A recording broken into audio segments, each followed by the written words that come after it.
Filem ini dibuka dengan tangkapan padang pasir yang luas, dihiasi dengan pergunungan berbatu luas dan cantik, menjadikannya sesuai untuk pemburu haiwan padang pasir.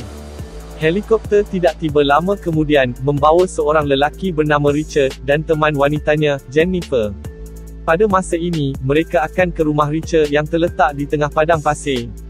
Mereka merancang untuk meluangkan sedikit masa bersama sebelum perjalanan memburu tahunan Richard bersama rakan-rakannya. Semasa juruterbang hendak pergi, dia memberikan Richard beberapa peyot sebagai hadiah alu-aluan untuk penumpangnya. Beberapa saat kemudian, Richard masuk ke dalam rumah dan dia dapat melihat Jane seksi yang kelihatan memahami semua idaman lelaki. Nah, mereka kemudian terlibat dalam pergaduhan gairah di atas katil untuk seketika. Kemudian pada hari itu, Richard mendapat panggilan telefon daripada seorang wanita yang menunjukkan bahawa lelaki ini sudah mempunyai isteri dan anak. Perbualan suami isteri pergi sangat baik, kerana setahu isterinya, Richard hanya pergi ke padang pasir untuk memburu. Keesokan harinya, Jennifer yang hanya memakai seluar dalam pergi ke dapur untuk mendapatkannya air. Kemudian tiba-tiba, dia terkejut dengan kehadiran kawan-kawan Richard yang telah tiba sehari awal dari perjalanan memburu mereka yang dirancang.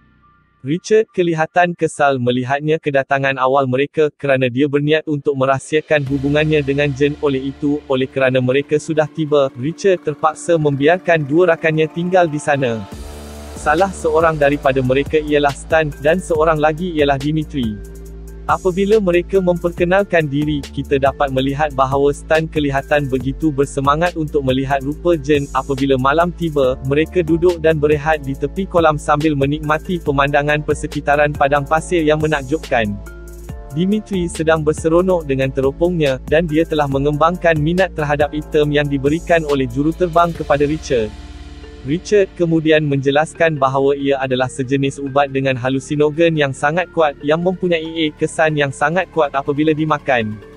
Malah, ubat kecil ini boleh meratakan pasukan bola sepak mengikut dia. Richard menambah bahawa seseorang pernah menggunakan secara berlebihan, dan apabila kesan sampingan mula berlaku, dia menggergaji kakinya sendiri tanpa rasa apa-apa.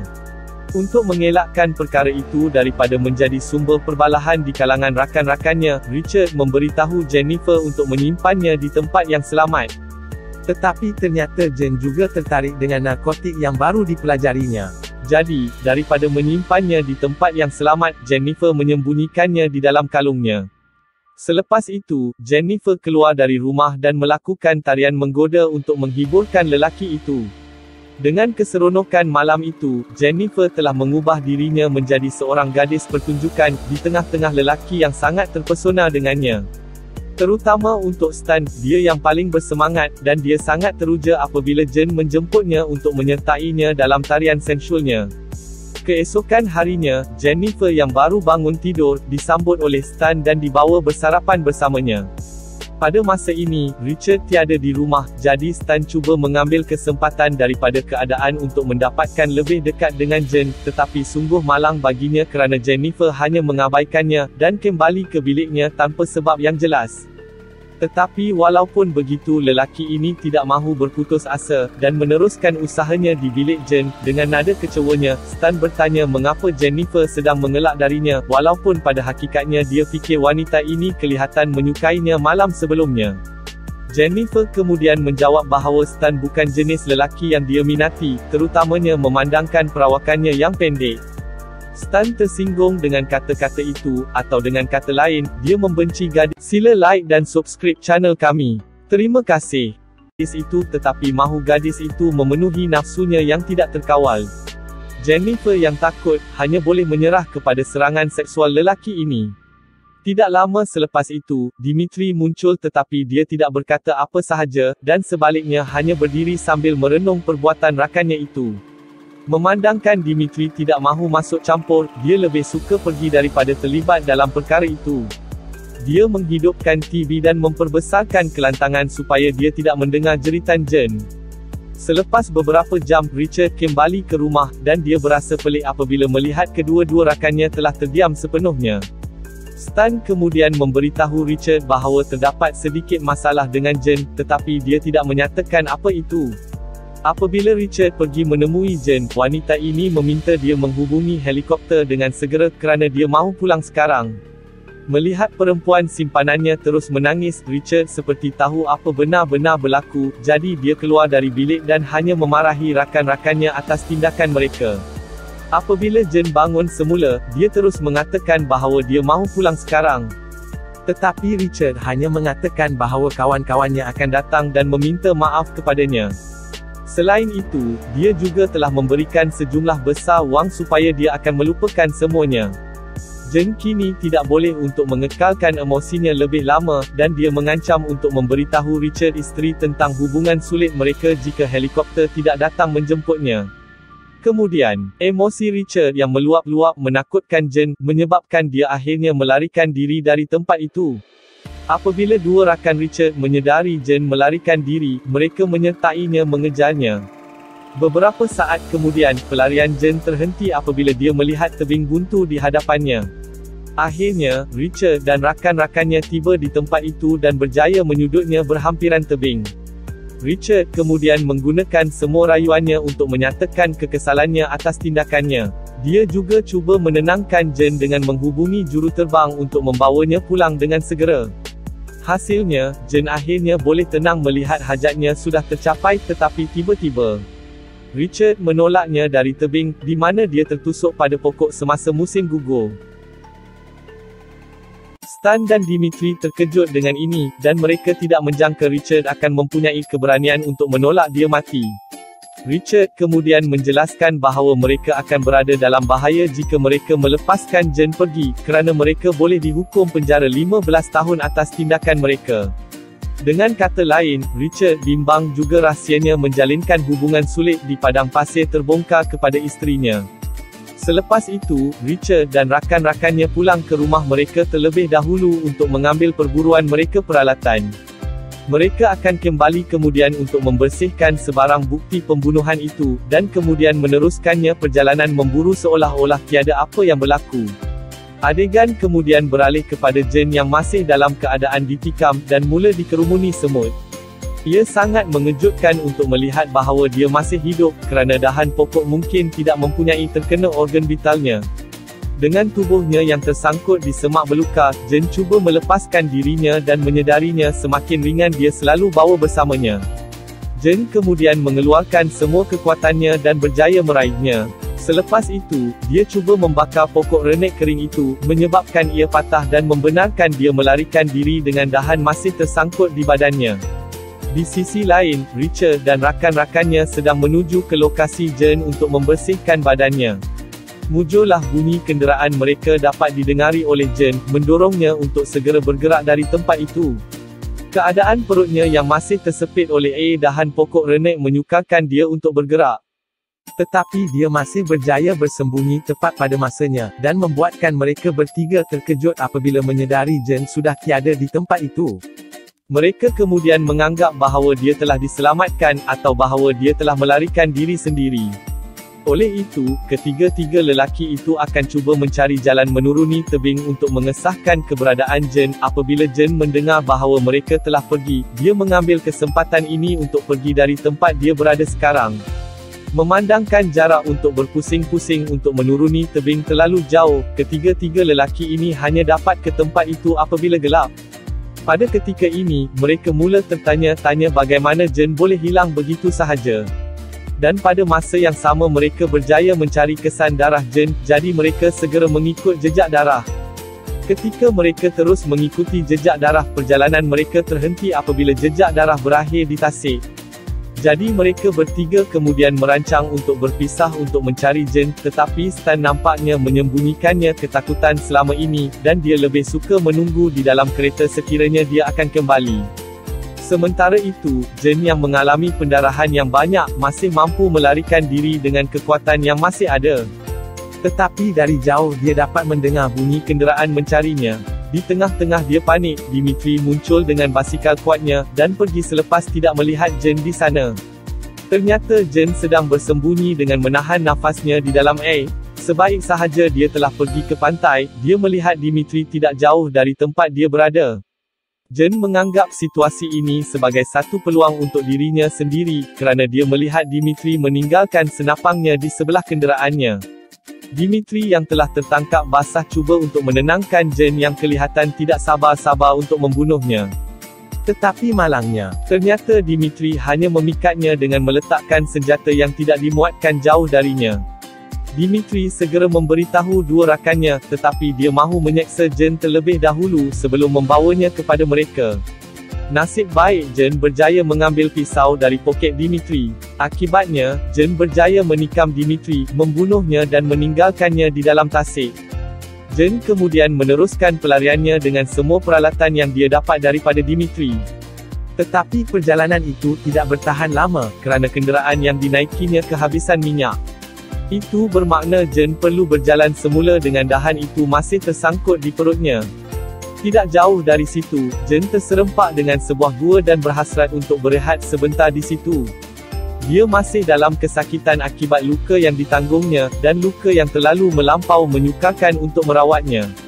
Apabila Jen melihat rantai yang dipakainya, tiba-tiba dia teringat narkotik yang disembunyikannya pada hari yang lalu. Pada ketika ini, dia juga mengingati kesan itu barang haram boleh ada pada orang.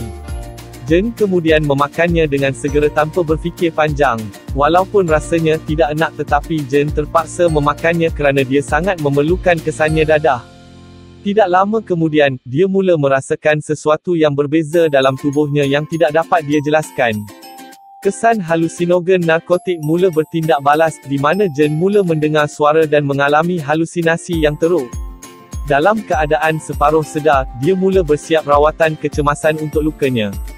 Jen yang kini tidak dapat merasakan kesakitan lagi, akhirnya melakukan perkara yang sangat menyakitkan. Semasa pisau itu menembusi kulit di perutnya, dia melihat tenang tanpa ekspresi kesakitan. Selepas dia berjaya mengeluarkan dahan dari perutnya, dia terbakar tin minuman dan meletakkan tin panas pada luka di perutnya untuk menghentikan pendarahan. Keesokan harinya, adegan beralih kepada Stan yang masih tidur di dalam jeep. Ternyata Richard yang melemparkan haiwan mati itu kerana dia gagal menemui Jen dan sebaliknya mendapat permainan itu. Ketika ini, mereka masih tidak mengetahui keadaan Dimitri yang telah sebenarnya meninggal. Stan yang baru bangun, berjalan ke tasik untuk mencuci muka. Tapi tiba-tiba, dia terkejut apabila mendapati mayat Dimitri muncul dari tasik. Tetapi tidak seperti Richard, dia nampaknya sedang menahan kemarahannya atas apa yang berlaku kepada kawan baiknya.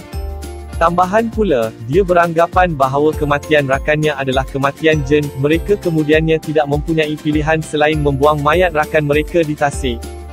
Selepas itu, Richard melepaskan geram, menyalahkan Stan bahawa dia sepatutnya menemani Dimitri sebelum ini, tetapi dia sebaliknya duduk diam di dalam kereta. Mereka kemudian meninggalkan lokasi sambil memikirkan cara lain untuk mencari Jen, kembali kepada Jen yang ada sekarang. Pulih daripada lukanya, di mana dia mendapat simbol burung dari tin bir di perutnya, kerana rawatan yang dia lakukan sebelum ini.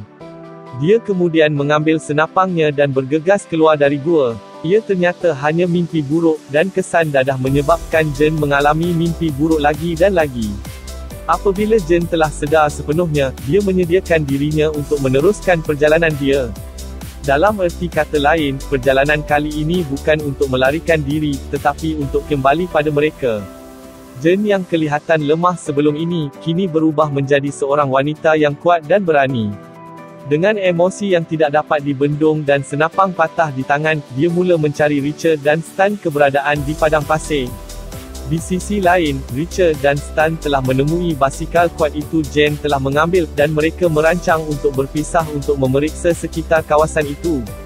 Richard kemudian meninggalkan Stan pertama, semasa Stan yang masih berasa sakit di hidungnya, mengambil cermin untuk memeriksa keadaannya.